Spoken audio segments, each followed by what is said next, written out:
Hello and welcome to Where to Go. I'm James Atkinson, Senior Brand Manager at DK Eyewitness. And I'm Lucy Richards, Senior Editor at DK Eyewitness. And welcome to Where to Go, where every fortnight we find out more about the world's favourite travel destinations with people who know those places best. So, today, where are we off to, Lucy? We're actually off to Jamaica. Yes, sunny Jamaica. Sunny Jamaica. I'm quite fascinated by Jamaica. I've never been. No, I've never been, but I have friends who have been and have absolutely loved it. It's one of those places. I think I'm willing to say it's actually on my bucket list. I'd love to go to Jamaica. I mean, it's not just the kind of like the weather, the beaches, but it's thinking about the things like the food, which I'm sure we will get onto. We will come onto that, but also the sort of the cultural hub of Kingston and kind of the heart of reggae music and Rastafarianism, that kind of like unique culture that kind of exists within the island. Really, really rich in culture, as well as being just I imagine from what I've seen a truly, truly beautiful place. I'm really desperate to go. I mean, we've talked about places that have like big cultural exports in this series so far. We've been to LA, been to Manchester, and you think about the cultural export of Manchester is huge, but Jamaica, it's an island in the Caribbean, and you just think of like, you know, the impact it's had across music, across film, across TV, across arts, across literature, across cooking, which again we'll get onto, and everything. And it's a really real unique place. So on that, James, who have we got coming in to talk to us about Jamaica? So we've got Riaz Phillips. So Riaz is a writer, video maker and photographer born and raised in London, but he is passionate about the Afro-Caribbean food he grew up with and sought to redress the void of media attention surrounding this cuisine with his first book, Bellyful: Caribbean Food in the UK. He's currently got a new book, West Winds, coming out pretty soon with the team at DK. So we've got exclusive access to Riaz. He's also traveled pretty extensively around Jamaica, and it's a place that's kind of really, really close to his heart. But currently, he's actually in Trinidad, we should say. So without further ado, live from Trinidad, welcome Riaz. Hello, Riaz. Hello. Welcome. We'll begin by learning more about Riaz's connection to the Caribbean, particularly to Jamaica. And then we're going to move on to some of the best things the island has to offer, as well as the hidden gems unknown to most tourists. And then we'll bring you up to speed with what Jamaica has been like in recent times. So listener, before we begin, you may notice something a bit strange about my audio. That's because we had a couple of technical difficulties with this episode. Honestly, it gets better, as does the podcast.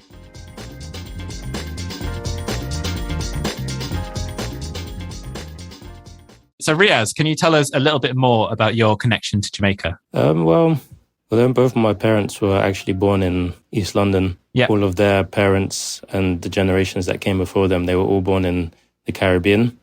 So predominantly Jamaica, but all over, everywhere from Jamaica all the way down to Guyana. They were part of, not directly the Windrush generation, but around the generation who came in to fill the gaps of labour force after the World Wars.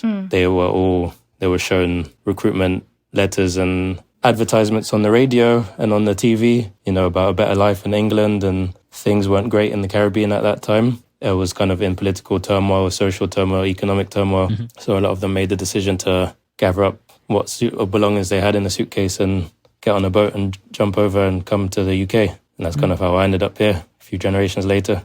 And so, like, in terms of like your connection to Jamaica, have you always like kind of visited? Have you always had family over there? Have you always, or has it been kind of a case of going back to discover where your family sort of came from?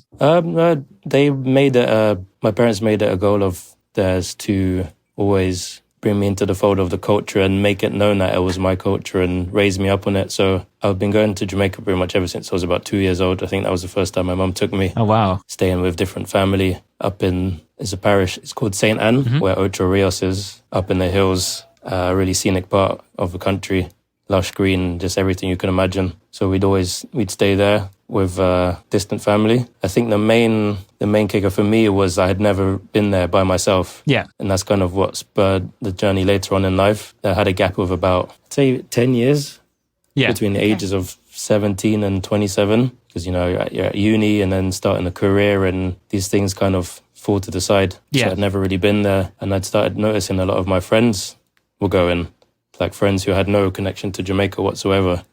Just that they'd seen it and really wanted to visit. And yeah, this is a time jumping forward a bit where I'd already written and released Belly Full, which was my first book. Yeah. And even in that journey, I hadn't visited Jamaica. So after I'd finished that and I kind of had a bit of time on my hands and the weather in England got really crap, I was like, you know what, I'm gonna go and spend some real time there. Yeah, absolutely. I think I mean the weather being crap is the key thing as well. I think you've got to escape. Yeah. Yeah. So Riaz, are you always, do you find yourself going back to the same parts of Jamaica, or have you had an opportunity then? Are you exploring different parts of it? I actually think I'm a really conservative explorer, if that makes any sense. Okay. Like, I explore a lot, but when I find the places I like, I kind of get stuck in always visiting there and not expanding out beyond that. Yeah. So I'll have like an exploration phase, and then I'll find stuff I like, and then I'll just settle on that. Yeah. So I have a loop that I do in Jamaica, which is depending on where you fly in. There's two airports in Jamaica. You can fly into Montego Bay or Kingston. Yeah. And so Montego Bay is on the north coast, Kingston's on the south coast. Mm-hmm. And to be honest, Jamaica's not really a big place. You can circle the hour in a day, circle the island in a day.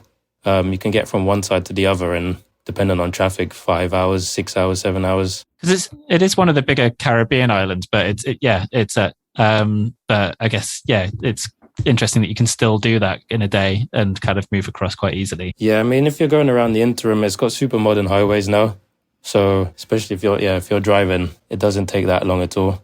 So I usually start in Ocho Rios, which is, like I said, where I grew up, and I know the area quite well. I got my favorite spots there. Do you still have family in that area as well? No, so just with time, family passes away and houses get sold and time moves on. So I don't have that same family connection there.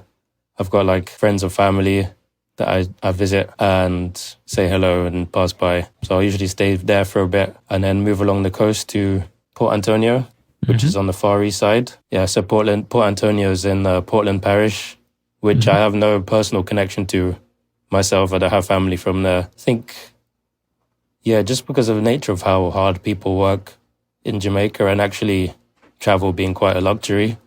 A lot of people don't travel much outside of where they're from or go to different parishes. Which is something I kind of had to learn for myself. And so I was surprised by how many people in Jamaica and how many of my Jamaican relatives had never been to Portland, even though it takes about 2 to 3 hours to get there from Ocho Rios. And from Port Antonio, I usually travel to Kingston, which is kind of double back on yourself, and then just a highway that goes straight down south to Kingston, which is the capital. And Kingston's got it all. It's got the kind of downtown metropolis area, crazy hustle and bustle markets. Yep. Then on the edges, it's got the Blue Mountains right there on the edge, where you can kind of stay up in these houses right at the top of the mountains that just look down on the whole city. Crazy, fresh air, the breeze, the views, food growing right there on the mountains, from the sea breeze. Amazing. And all of this is manageable without a car, because I can't drive. I grew up in Zone 2 London, so anybody who knows about growing up around there knows that there's pretty much no reason to ever really drive. Yeah. You've got 24-hour buses. Now you've got 24-hour train. Yep. So I never learned how to drive. And fortunately, Jamaica's got a really good it's called taxi service or buses.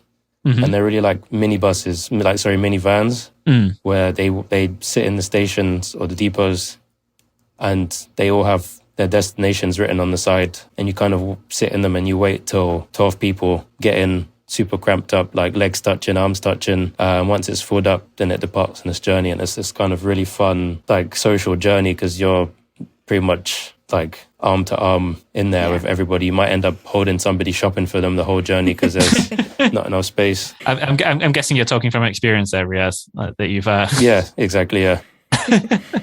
And I guess it's probably a great way to kind of meet people as well as you're moving through Jamaica. Yeah, you always end up having conversations, or you eavesdrop, or some people are talking about where to get the best curry or where to get the best patties, and everybody chimes in with their own opinion, that's the Jamaican way. Everyone's got their favorite and they defend it really staunchly. I mean, that kind of brings us on a bit about sort of Jamaican food, because obviously you have kind of made it your mission to sample and celebrate lots of the differences of Caribbean food. Can you tell us a little bit more about Jamaican food and the kind of I don't know, like what you've kind of discovered, what you found out about it.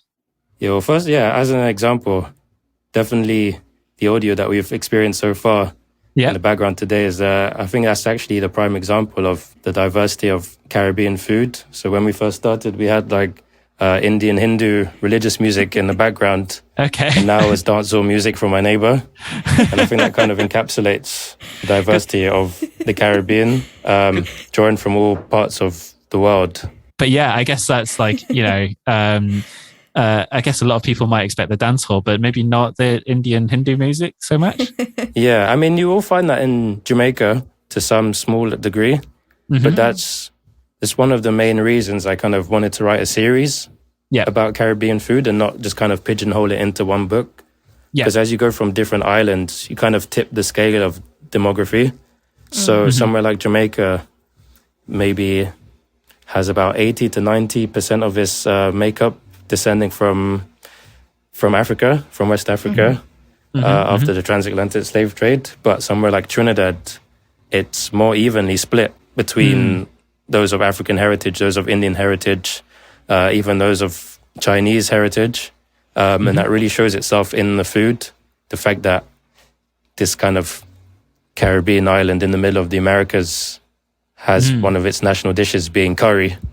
I think is kind of exemplary of that. And is it kind of like, I guess, is it the cultures like kind of, I guess, moving together as well, that kind of like heritage where it's different ingredients kind of coming in to form your own take on curries, your own different take on the foods that different people have experienced in the past. Yeah, it's definitely a mishmash of different cultures, and you can see the heritage of the different places in each one. Like the way that they cook curry in Jamaica is completely different from Trinidad, let alone India. I think it'd be almost unrecognizable to people from the Indian subcontinent, the way that people cook and eat curries here. It shows itself up in the different foods. Yeah, because what makes the curry so different? As an example, I'm really curious. Just the way it's cooked, like even the way that certain meats are marinated and left over time before they're cooked, kind of is represented of a representation of West African food, the way that they cook and season there. And then the way that they start curries here, which is like with oil and then throwing the meat straight in, is also representative of like African stews.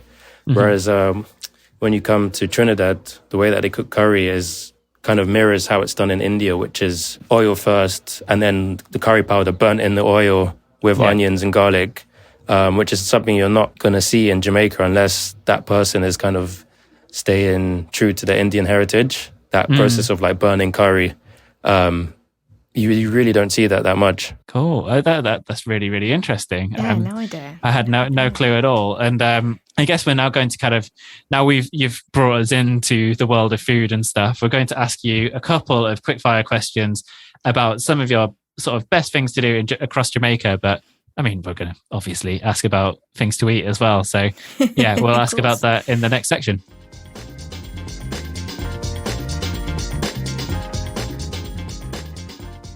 So we're now going to move on to a quickfire round, and Riaz, we're going to ask you to give us just one thing to do in each category. And previous guests have found this quite hard, but we're going to push you for one thing. And I know it's very hot there, so we want to let you go.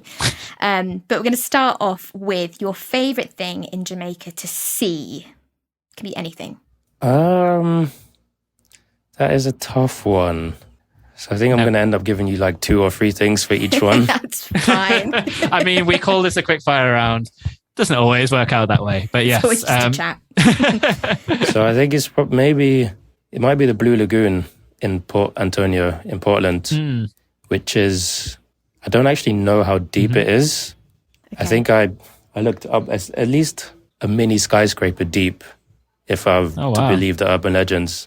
It's like amazing. It's an offshoot of the river. It's like a little cove, and it starts off like super shallow that you can walk in and swim around, and then it just like it's like an underwater cliff, and that's the reason it's so blue, because of like how deep it is. I think when you grow up like on a bus looking at the River Thames every day, and then you go to see water that blue, it's like a magic ball. You can't stop staring at it. it's like a spell. It puts a spell over you. You can just sit there for hours just staring at how blue it is. So not the kind of murky green. No, brown of the Thames. I feel like green is giving it. Sorry, I don't want to keep dumping on England in this interview as well, by the way, because England's cool, even though I don't actually live there anymore. But it's it's amazing. And then you can get a raft. You can like get yourself covered head to toe in the local clay, and then sit on the raft and get rafted around. With a drink in your hand. Nice. Or you just sit around and enjoy it. I think that's amazing. And then, as I mentioned before, up in the Blue Mountains, the view over Kingston is something that's definitely incredible as well. So yeah, maybe those two. Great answers. I mean, you talked about Kingston a little bit before, and I in my head, like, I mean, Kingston is like, we actually did an episode on LA the other week, and we talked about like kind of the musical heritage and stuff. Obviously, Kingston is full of noise, full of like of bustle. It's one of those places I've always really wanted to visit, but I never knew that there was tranquility just around the corner. Yeah, right when you get to the edge of town, a town called Papine, and Papine is like the gateway up into the Blue Mountains. Wow. And then you can you get a lift up there, or you can hitch a series of mini cabs, like just sticking your thumb out and getting a lift up to one town, and then you can get a lift up to the next town up and just keep working like that. Amazing. That sounds brilliant. So next week, I mean, that's two amazing things to do there. So next thing, I'm sure you'll have some opinions on this. Your favorite thing to drink, ideally when you're going around the Blue Lagoon. Okay. So I'm also not going to give you one answer. Yeah. So I think it's a tie between cane juice, coconut water, and soursop juice. And so cane juice is juice from sugarcane, which is, if you're not familiar, it's the kind of long tall bark where sugar comes from, obviously. Yeah. And I was surprised once when I posted about it how prevalent it is across the world. Obviously, I knew sugar grows in all corners of the world, but I didn't realize how much of a fan favorite sugarcane juice was. When I went to Vietnam a few years ago, they had vendors selling it everywhere, which is actually not something that you see in Jamaica that much. You can find vendors, but the volume of sugarcane vendors in Vietnam was like, I wish that was in Jamaica. Like you could just go to any corner and find it. And if you not see one of the machines, they kind of take two of the long 4-foot branches of sugarcane and like feed it through a machine that pulses it in seconds into some juice. Cool. Wow. And then you can add lime or ginger or even a bit of rum. Lovely. That sounds like my drink, the one with a bit of rum in it. Yeah. What you can find everywhere is coconuts. Yep. And so you just stop somewhere and then someone just kind of wields their machete and just in like 3 or 4 just manages to clean off the top and put in a straw. And then you down that coconut water in one go. And then you hand the coconut back to them. And then they take the machete and split it open and then make a little spoon out of the husk. And then you can eat the jelly inside. So it's like nice. A 2-in-1 that you get there. Yeah. So that's definitely a favorite. And then soursop juice, which is one of my favorite fruits in the world, I reckon. And one of the recipes in the book. Soursop is this kind of green, prickly fruit that on the inside is hard to explain. It's kind of like a husky custard of sorts. Like a citrusy custard. It's really like almost like sorbet, like super smooth. Okay, yeah. And you kind of you scoop the inner out and discard of the seeds and pulse it, get the juice, and then you can blend it with either a milk. So you can make the milk white version, or you can make the like water-based version. And both of those are good with rum as well. Amazing. I mean, all three great options there. Riaz, I think the one that everyone really wants to know is your favourite thing to eat. I'm sure this is impossible for you to answer, so you can list several things to eat in Jamaica. Yeah, that is impossible. Give us a couple. Go for You can give us a full menu if you like. The one interesting thing about Jamaica that I didn't expect when I first started going back was actually how much I didn't really miss eating meat that much. Okay. Which is why I dedicated the first almost 3 chapters of the book, There's No Meat. Jamaica has a long history of veganism, almost a century now, due to its heritage of the Rastafari people, and in their religion, it's against their creed to eat any of God's creatures, which includes meat and fish. There's varying different scales of it, but yeah, to shorten it, they're essentially vegan, and so a lot of the food that I really enjoyed eating was from those shops and those shacks selling like Itao vegan food. So I guess top of the list when it's in season is definitely fresh ackee. So any food any meal that includes fresh ackee, whether that's in a stew or cooked down with some rice, or ackee and saltfish, which is fish. I think that's definitely among the top. Just because in England you can only really find ackee in tins, and the flavor is just not the same as the kind of fresh off the tree. And I guess that goes for any fruit, but it's really compounded in ackee. Like the difference in the taste between the fresh and the tinned is just like astronomical. So yeah, that's definitely top of the list. And then some of the baked snacks as well. So there's a baked snack that's called gizada, which is, it's desiccated coconut mixed with cinnamon, nutmeg, sugar, and then filled into like a shell, like a pastry shell, shaped like a star. It's like a really nostalgic thing for me. And if you're in some of the smaller, actually, no, to be honest, if you're in Kingston, in the kind of hustle and bustle areas where there's a lot of people, as well as the countryside, you can find people walking around selling it. But what you really want to do is find somebody who looks like they made it, not someone who looks like they picked it up from a depot. Yeah. And the ability to have those like nostalgic baked Jamaican goods just like at arm's reach for about maybe 50p definitely is, I think, one of my favorite things to be eating when I'm there. Like I always stop if I'm in the car, I'll like demand that they stop so I can go and like pick up some. I mean, is that kind of true in terms of across Jamaica, or just particularly in kind of urban areas like Kingston, where you have lots of little shacks, lots of like things kind of doing very authentic kind of fresh produce at the roadside? All over. Because you have a lot of, when you're in Kingston, a lot of people who are there selling don't actually live there. Yeah. They're working all kind of like really, really crazy hours of the night baking, and then they'll come into Kingston to sell, and then get a route bus back to the town that they live. And same for the countryside. People kind of cook in really early hours in the morning, and then they'll go to like the plots that they know a lot of people go to, or they'll sell out the front of their house, and you can buy from there. Cool. And is it like kind of I mean, you kind of alluded to this earlier about like people's like favorite places to go and stuff, but is there a lot of word of mouth around that as well? Like, don't go to their stall, go to their stall. Kind of sort of almost like folk recommendations around it. Yeah, it's one of those things where, like I said, everybody's got their own favorite place.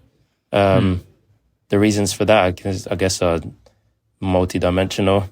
Sometimes it's just because the person cooks the food the same way that their grandma did. Yeah. And so for them, that's the best food because it kind of tastes like, even things like rice and peas, which is one of the recipes in the book. Yeah. In my family, it was always cooked with kidney beans. Yeah. And in a lot of families, they use pigeon peas or gunga peas. And that's like a real deal breaker for some people. So if there's a restaurant selling it with the kidney beans, it's like, oh God, no, don't go there. It's disgusting. No, they cook it wrong and they do it wrong. You can't go there. You have to go to this place. It's like even tiny things like that influence people's opinions on different places and like where they'll suggest. And I guess even me. Have you had to try really, really hard to be objective then, to lay your kind of like your preferences to a side and try a bit of everything? Yeah, definitely. But like I said, once I have my places, I always go back to them. So I'll try it. I'll try anywhere once. And then you'll go back to the same places all the time. Yeah, and then I'll go, exactly. Yeah. And just kind of like finally on your kind of best things to do section, do you have any kind of like of the island's best kept secrets that you'd be willing to share with us? We obviously keep it very quiet, but yeah. There are best kept secrets, but actually I'm not one of those people who keep secrets in that way, especially when it comes to like small business. Actually, I'd rather more people went and supported them than didn't. Yeah. Which is actually most of Portland Parish, to be honest. It's kind of got an emerging tourist scene, but in comparison to the international billion-dollar resorts that you'll find in like Negril and Montego Bay, not Riaz. I reckon like the whole of Portland is it's like a hidden secret. Yeah. And I'd encourage more people to go there. And there's a people that are genuinely happy there to meet tourists. And there's like a real, I wouldn't say shock or surprise, but you do find a real elation from some of the people there when you get talking to them and tell them where they're from. And there's like, it's almost like, what are you doing here kind of thing? Like, how did you end up over here? Because it's so detached from that international tourist circuit. And I think most of my kind of my food related inspiration does come from that side of the island and the experiences I had there. That sounds brilliant, Riaz. And now let's take a quick look at the sort of present and the future of Jamaica, and talk a little bit about your book too.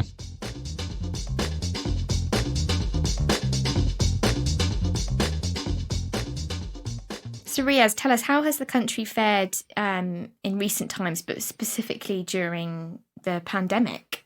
Yeah, I think the pandemic was really bad, actually, for a lot of the country. Tourism's pretty much Jamaica's number one source, like revenue. It makes up the largest part of its GDP. And so, tourism being uprooted in that way because of the pandemic was devastating for a lot of businesses. It's was kind of twofold in a way, actually, because so much actually of the business actually is not owned by Jamaicans.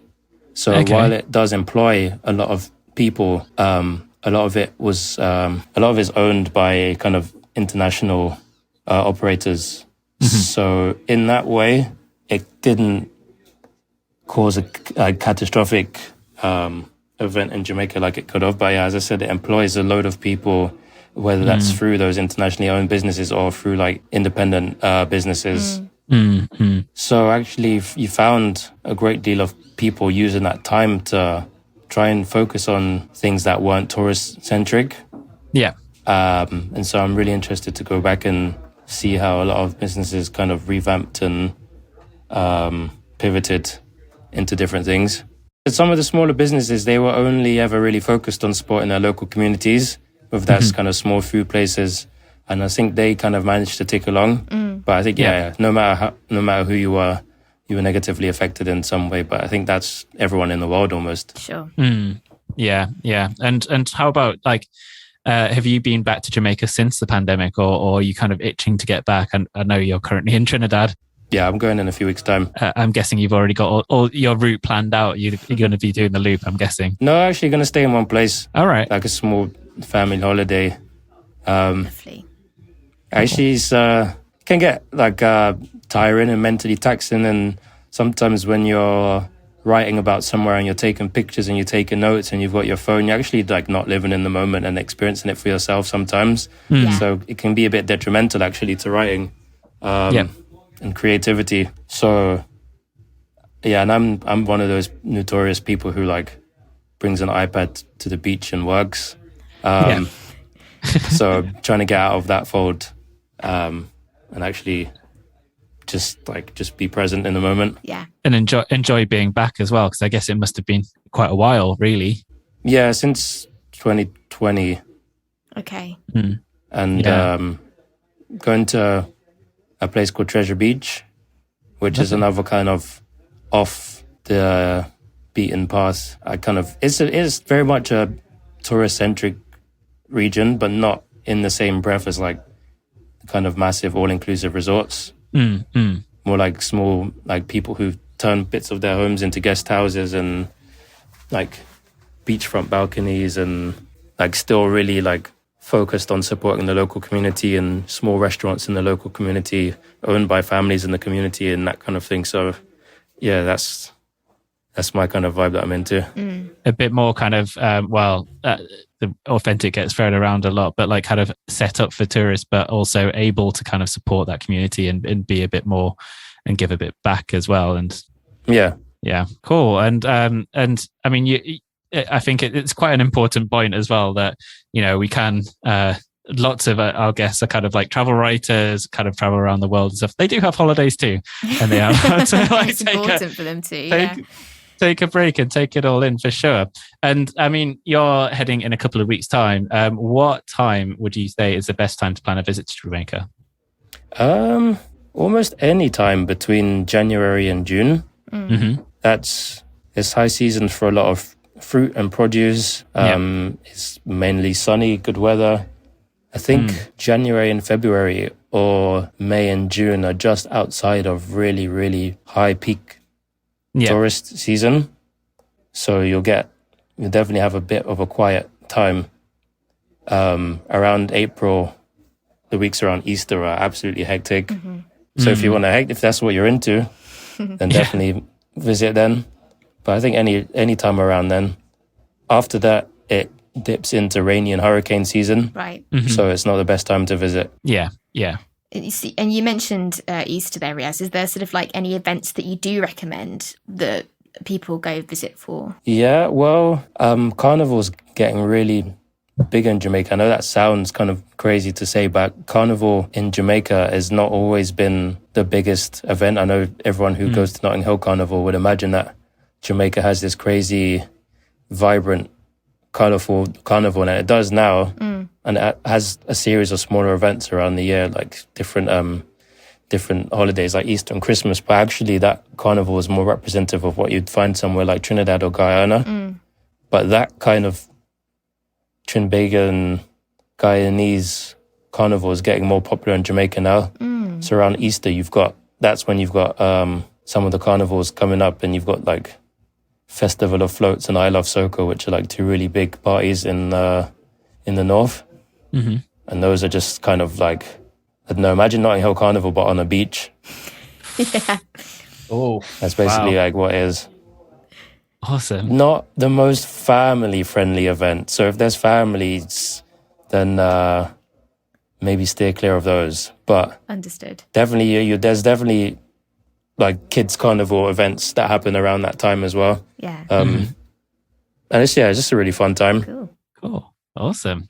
And I kind of wanted to sort of finally pick up on a little bit of like things that, well, you at the minute in terms of obviously you're kind of currently in Trinidad and working on the next book, but I just wanted to take a look back at West Winds, which is actually coming out on the 2nd of June. And it's sort of subtitled like Recipes, History and Tales from Jamaica.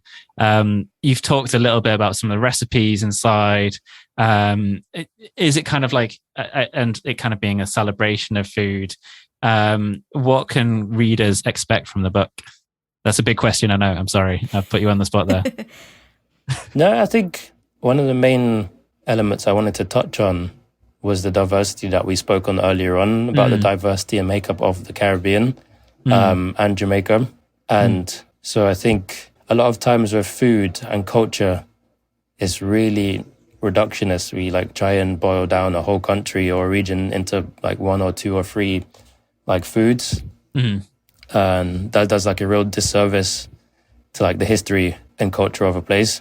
And with me being from Jamaica and experiencing that in England, I kind of wanted to work on something that was fun, but also touched on those different histories and those different cultures and heritage and everything that makes up Jamaica.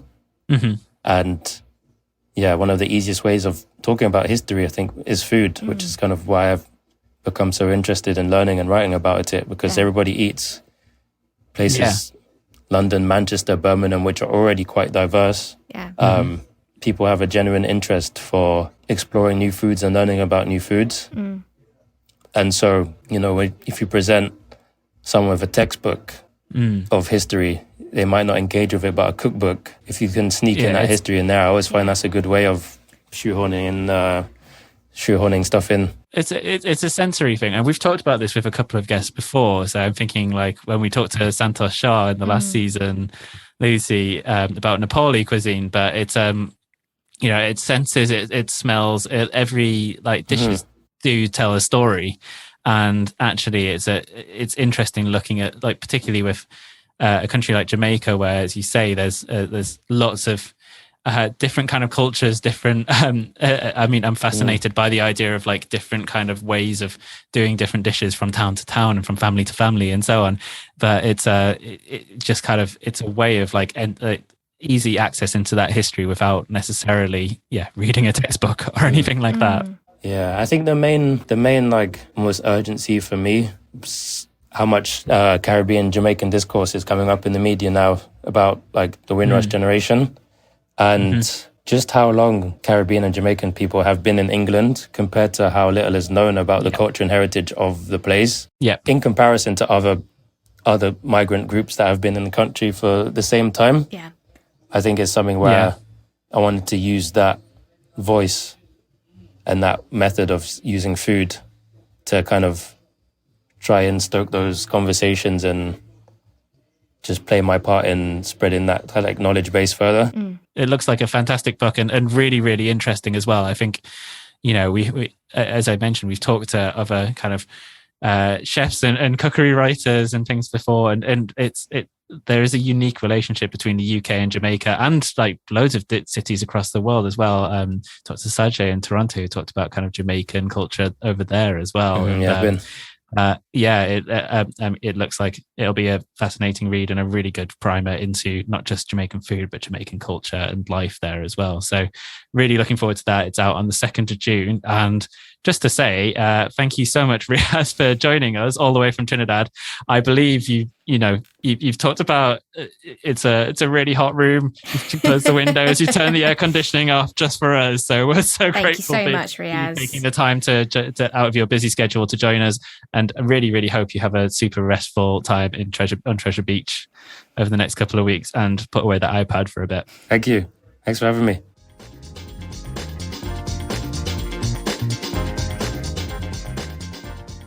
So a huge thank you to Riaz. That was brilliant. Yeah. A real kind of whistle-stop tour of Jamaica there. Listener, you might kind of be able to tell we did have a couple of technical issues and problems in that episode, but I think we managed to make it through. And thank you so much to Riaz for giving us a kind of foodie introduction into the world of Jamaica and the kind of like Caribbean too. And for all his patience with our technical difficulties as well. Yes, so thank you so much, Riaz. But do look out for West Winds. That's coming out later this year in June. And if you want to follow Riaz's activities, you can find him on Instagram and Twitter at Riaz Phillips. That's Riaz Phillips. And join us next time. Yeah. Little bit different. Very, very different. We are going to be visiting Kew Gardens. So like a very, very different take. We're kind of doing this in celebration of our new book, Gardens of the World, which kind of focuses on gardens, 67 gardens around the planet. It's and obviously it's a really, really beautiful book. And one of those is Kew Gardens. So we'll be talking to some of the team there about what makes that unique, about kind of horticulture, about the phenomenon of garden travel as well. So it's going to be a little bit different, very, very different to this episode. But yeah, do join us then in a fortnight for that episode. And thank you so much, listener. And it's bye from me. And it's bye from me. And we shall see you very soon. Where to Go was produced by the team at DK Eyewitness and the wonderful Julia Baker. It was presented by James Atkinson and Lucy Richards and mastered by Johnny Coddington at Bottle Rocket Recording. For more information about DK Eyewitness, follow us on social media at DK Eyewitness or visit dk.com/eyewitness. And don't forget to please like, rate, review and subscribe the show wherever you get your podcasts. Your support means so much to us.